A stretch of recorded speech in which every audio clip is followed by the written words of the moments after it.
मिलल कुछ दान करे के कुछ नहीं कैल हो, कुछ नहीं कैल।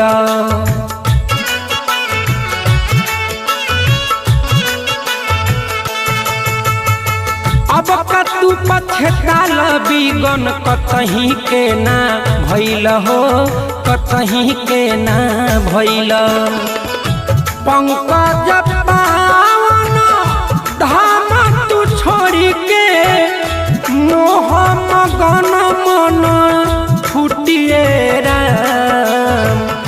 कबहू न कैल भजनिया, कबहू न कैल भजनिया। कैसे प्रभु से नाता जुटिए राम। कबहू न कैल भजनिया।